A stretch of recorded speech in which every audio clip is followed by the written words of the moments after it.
Chair series. I am the Ghana Naija girl. If you're new here, thank you for coming on board, and to my existing subscribers, I love you guys. Today I'm excited because I'm here with two amazing individuals. I'm talking gurus in their respective fields. A badass DJ and a badass writer and director. Please welcome DJ Fresh and Mrs. Tope. Welcome aboard. Thank you so much for being on the show. So before we go on, I'd like to, we want to know you. So please tell us who DJ Fresh is and who Mrs. Tope is. Okay. So we should Ladies No, let's switch it around this time. You go first. Okay. My name is Adeshina Adepitan, aka DJ Fresh. Yes. I'm a premium wedding DJ. Premium guys. Yes, premium wedding Don't talk DJ. to. I do gospel events, concerts, celebrations, weddings, basically that's what I do. So Mrs. Tope. I'm a writer, director, one of the creative directors of Writers in Concepts. If you're not familiar with the name, I'm sure you're familiar with FineWine, MamaDrama, TheJohnsons. It's all the blockbusters in the cinema. and Bad Boys and Bridesmaids, what are those other things? WhenLoveHappens, ColdFeet, Inline. Yeah. I see. Just I see. We talk to bosses. We only talk to bosses on this show. Okay. Well, before we go too into the show proper, we like to get a brief bio about your childhood and all that. So would you say that your childhood in any way, or how you were brought up, affected you in any way or made an impact while you're growing up in your 20s and even after 30? So who wants to go first? Okay, I think that. Okay, let me go first. Let me go first. I think it's impossible that your childhood doesn't affect how you eventually turn out. It's practically impossible. The way you were raised, the environment you grew up in, all of that will definitely influence how you turn out, how you see life, the values that you have. So yes, it definitely did. I was brought up in a home where my dad was very strict disciplinarian, and we had a thing for excellence. So yes, so if we're gonna sweep the floor, sweep it well. Popsy will put his leg on the floor and say, "What's this? Why am I still feeling sand on my leg? You come and sweep it again." So just because you don't want to get harassed, you are forced to do it. If you're gonna do something, then you're gonna do it well. So yeah, and I was brought up in I was raised in a polygamous home. Yeah, my parents were Muslims. They are still Muslims, but I went to school, became a Christian, that kind of thing, and then I kind of just told myself, nah, I don't want to live in a polygamous home, even though all the kids are very good with one another, but I just didn't want that for myself. So yeah, I think it's practically impossible that the way that you're brought up does not affect how you see life, or your certain outlook is the outlook that you have on life. I think it's practically impossible. So you say it made a huge impact in every decision and everything? I don't know about every decision. Okay, most decisions and the way you lived your life during the 20s and even after 30. So to link that up, yes. So I grew up in a home where Popsy, I'm trying to choose my words. I would say that it was kind of a disservice to us because we practically depended on him for everything. And yes, so if you want something, you have to ask him. If you need anything, you have to ask him. And so growing up, by the time I was old enough, I realized, I would have loved to have worked as a teenager, or in my 20s, early 20s. I would have loved to have worked and have that working experience before finishing school and then just being thrown into the labor market. I would have loved that experience, but we were not given that chance. We couldn't even go out to say we were going to see a friend. Which friend? Who is the friend? From where? How do you know each other? So yes, it definitely in some way affected the impact that that had in my 20s. Yes, definitely. Okay, so DJ Fresh, tell us, how was your own experience like? Did it have any impact? Negative or positive? How did it go? Well, I think it did. Negative and positive. Okay, please tell us. Okay, the thing is, growing up, my dad, being a businessman, he doesn't want anyone just sitting idle. Oh. Yeah, so right from small, I was going to the office. Oh, that's good. Yes, like you have to learn this work. You have to know that you have to work for money. You know the whole process. You don't just sit down and expect people to just And money is, yeah. So I was always, you know, I've been introduced into business right from small. Oh, wow. Yeah, so I grew up knowing that I have to work or I have to do business. You know, either ways, I just have to like make money. So when I went to school, that's when I just like left everything. Okay, wait, so is that the positive or the negative? Just curious. Okay, wait. That's the positive. Okay. Oh, okay. Negative is I grew up in a, would I say polygamous or no? Not polygamous fully, because my stepmom was staying with us. So, but we had a stepmom, and she always stayed with us. So, but we're all staying together. Like all the kids were all staying together. Okay. Yeah. So it was, growing up was very busy. And being the first child, I had lots of responsibilities. Yeah, so if dad is not around, I'm the one, like the child that will do everything. Yeah, so it was like that for me. And I just wanted to escape that life. I didn't want all that responsibility at that age. Yeah, so when I went to school, luckily for me, they sent me away to school. And that was when I just left everything. As in, I went to the university I was there for like 6 years straight. I could count number. Maybe I went home just like twice. The time dad was like, as in I sent you to school doesn't mean to just go away. You know, so while I was there, I think that's when I rediscovered myself. That's when everything, I just started, you know, doing everything I wanted to do. You know, I did so many things, like so many different kind of businesses. I opened a computer center in school. I sold Zobo at one time. I went to yeah, I started the business thing. Yeah, the business thing came. The business thing came. The business thing. You know, so I just kicked off like that. I think that's something I would have liked to. Yeah, true. Yeah, so just So with all this, what would you say shocked you the most when you were turning 30? The fact that I was turning 30. Yes. It came as a big shock. Yeah, like, oh my god, I'm in my 30s. And I did have regrets. I mean, and I don't know if I should go into that now. Oh, please, people need to know. Um, That's what the show is about. I did have regrets. I had regrets in terms of, because I felt like, so I'm a writer, and to be honest, I've been writing since I was a teenager.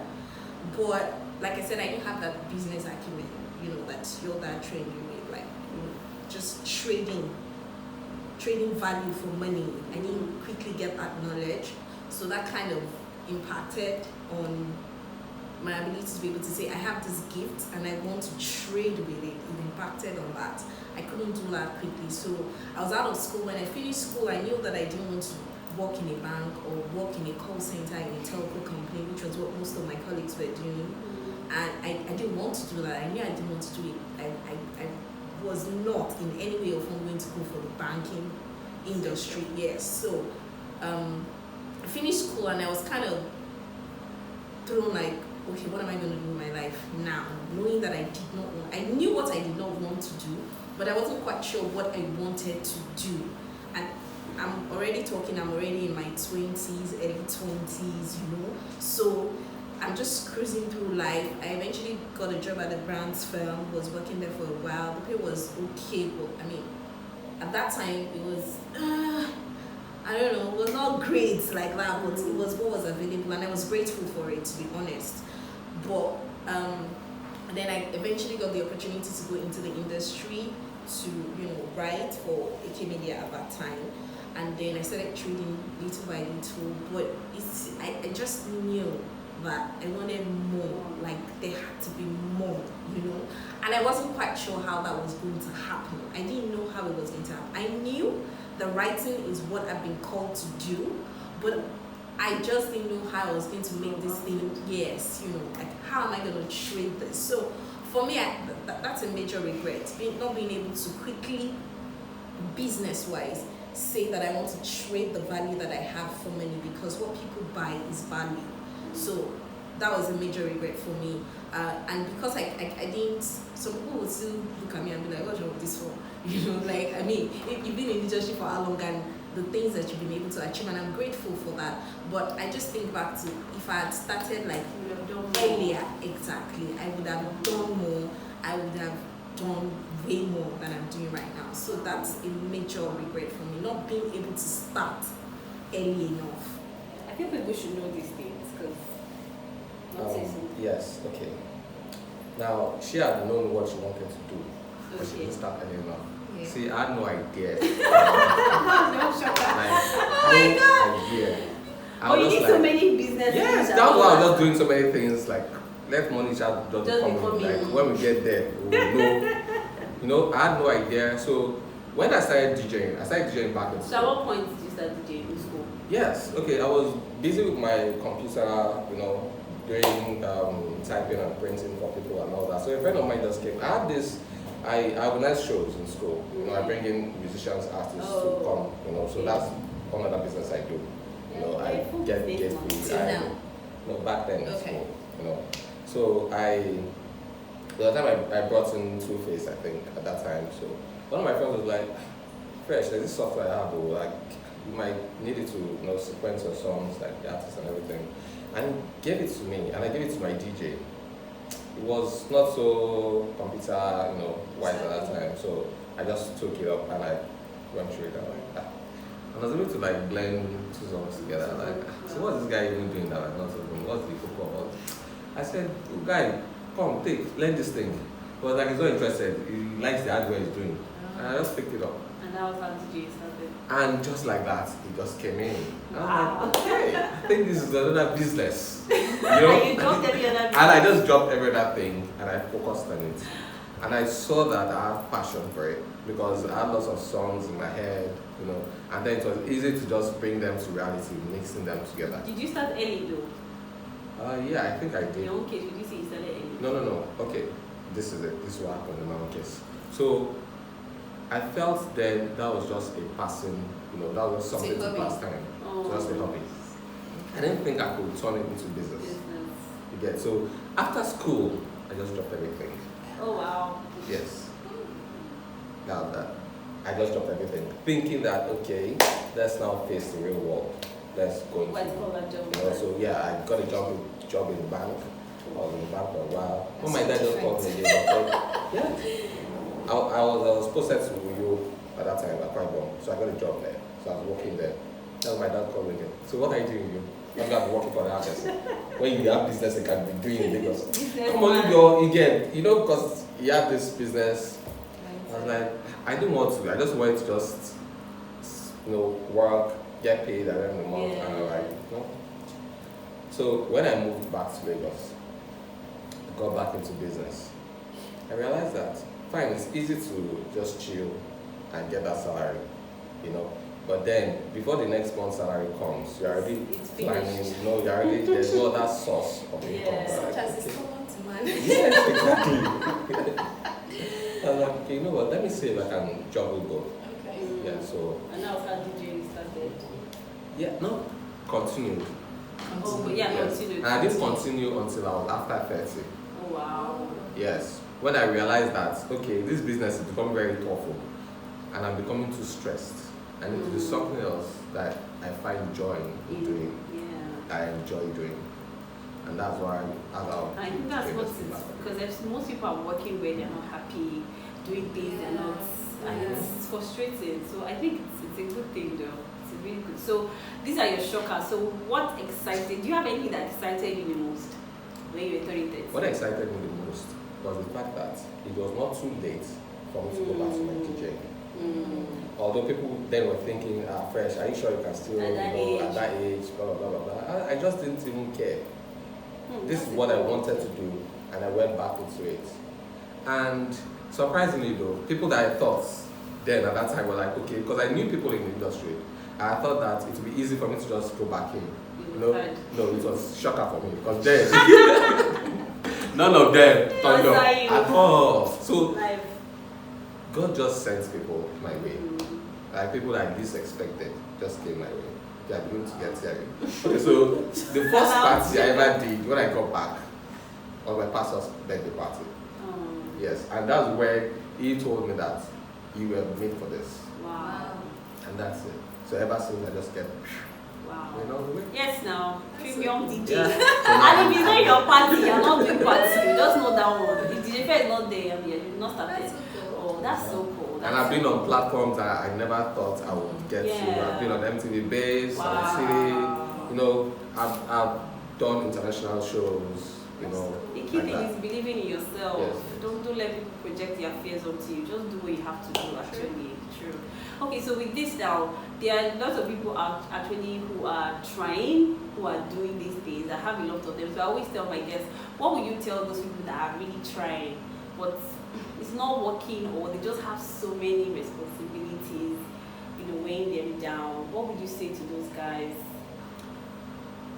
There will always be responsibilities, to be honest.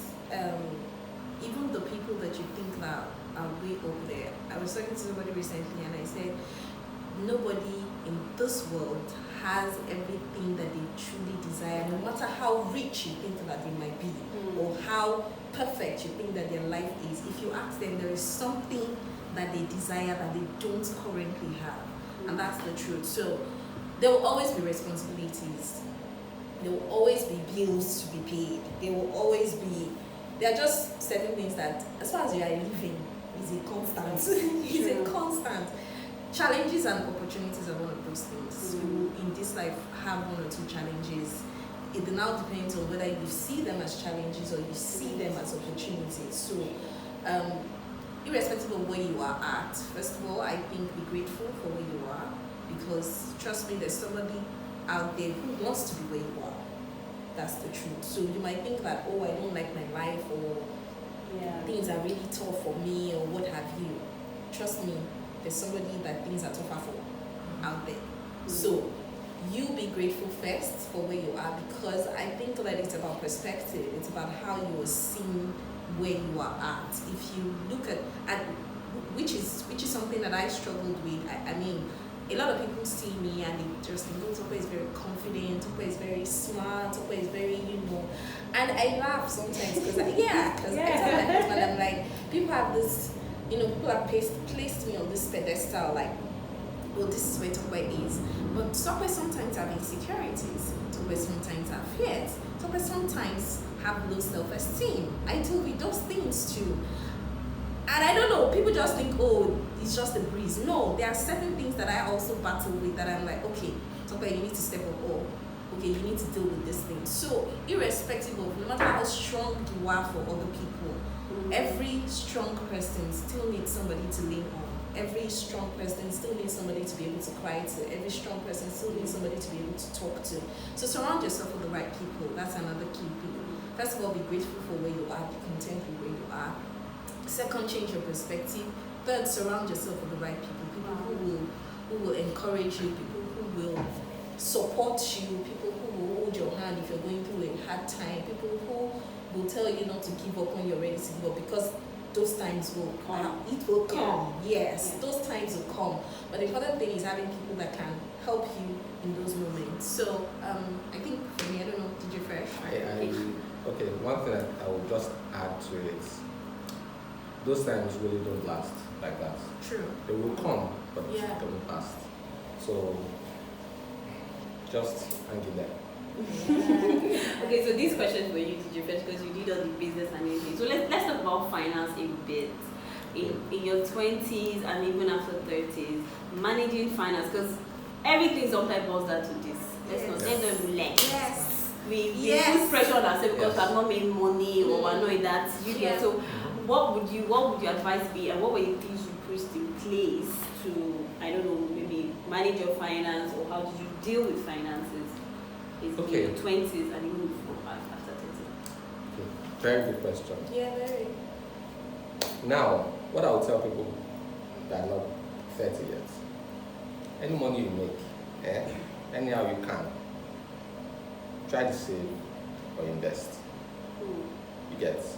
Because at one time, the money was just coming and just spending. I'm telling you. 26.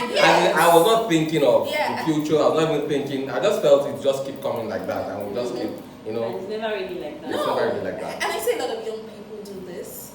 I'm not that old, but I say a lot of people do this because I have a younger brother who's 28 now. How old is he? He works with NNPCs, making good money. recently got a car, like, you know, I'm like, oh wow, how much did you spend when you told me? I was like, yay! And I'll tell you to come and give me money to invest in my business. You tell me you don't have money. You say, yeah, okay, good for you, you know. And then recently my mom was telling me that, oh, he's saying that he wants to go and get an apartment and he wants to move out of the house. Even though I've not had this discussion, and I've said to myself that I'm going to have the discussion with him. And you know, when she told me, I'm like, for what? Why? Because you're living in a rent-free house. You're eating food that you don't have to pay for. You're not paying any utilities. So why do you want to put that stress on yourself? Because the moment you rent a house, you're paying bills. You're paying bills. You're paying bills. So why do you want to put yourself under this kind of pressure? Why? Just because your friends are doing it, or just because you want to live up to, you want to present a certain standard or a certain lifestyle to your friends? Don't put yourself under that kind of pressure. Like DJ Fresh said, it's a huge problem that I see a lot of young people do, where you think that money will always come in for you and you just spend and spend, and you're not thinking of investing, you're not thinking of saving. If you're making money in your 20s, it is a privilege. Save, invest, don't spend all your money. Yes, have fun. I mean, you're making money, you should have fun. If you work hard, you play hard, you know, but be wise. Be wise with your finances, very crucial, because you just find that you're in your 30s and nobody sends yes, nobody sends you. And the bills just keep Your coming. bills will keep coming, because keep when coming. you get married, you're gonna have kids. Those kids, they don't run on batteries, they eat food. Yes, And school fees. fees. And they pay school fees. School fees ain't I know there are there. people I want, mommy, I want, daddy, I want, yes. You know, so you're gonna clothe them, you're gonna feed them, you're gonna, if it's just you and your husband, you don't have to pay for cable TV, but now they want to watch cartoons and they want to watch, so you're thinking of extra bills that you need to pay. So for young people, this is, you know, when you told me you were gonna, and I'm happy that you know, asked that question, because I said this is one thing that needs to be dealt with. People just spend money when they're making money in their 20s and they're not thinking of the future. Plan, invest, do everything that you can at that time, so that you won't put yourself under unnecessary and undue pressure when you're in your 30s.